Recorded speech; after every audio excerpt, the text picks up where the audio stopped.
Mr.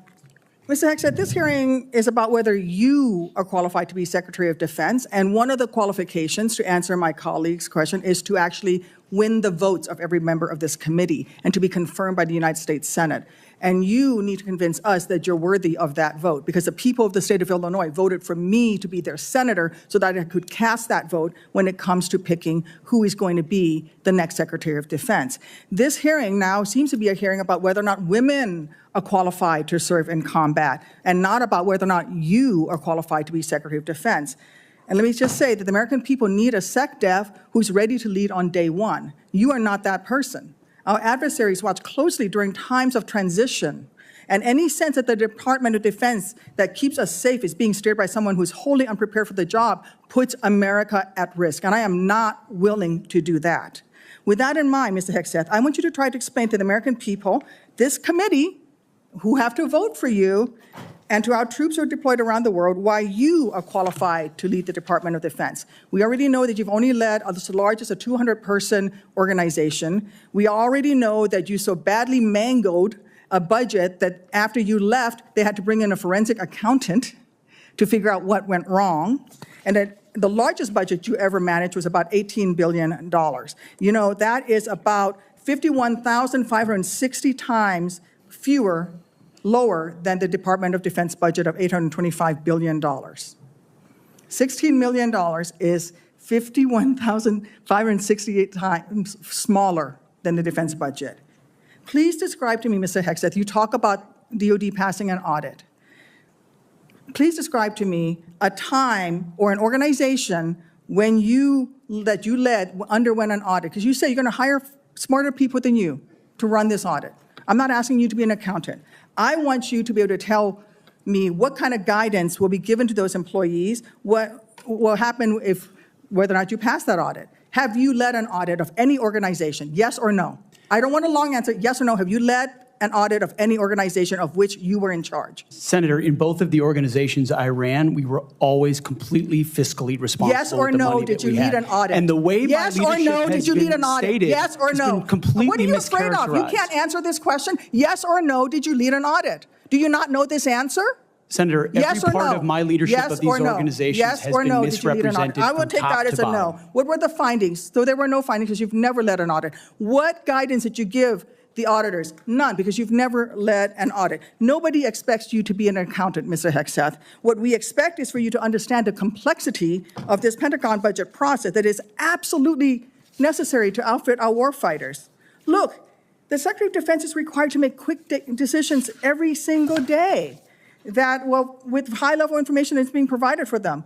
A Secretary of Defense has to have breadth and depth of knowledge. Right now, I am concerned that you have neither. Mr. Hegseth, what is the highest level of international negotiations that you have engaged in, that you have led in? Because the Secretary of Defense does lead international security negotiations.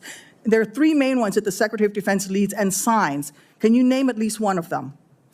Could you repeat the question, Senator? Sure. What is the highest level of international security agreement that you have led? And can you name some that the Secretary of Defense would lead? There's three main ones. Do you know? I have not been involved in international security arrangements because I have not been in government other than serving in the military. So my job has been to no. The answer is no. Can you name one of the three main ones that the Secretary of Defense signs? You're talking about defense arrangements. I mean, NATO might be one that you're referring to. Status of Forces Agreement would be one of them. Status of Forces Agreement. I've been a part of teaching about Status of Forces Agreements. But you don't remember to mention it? You're not qualified, Mr. Hegseth.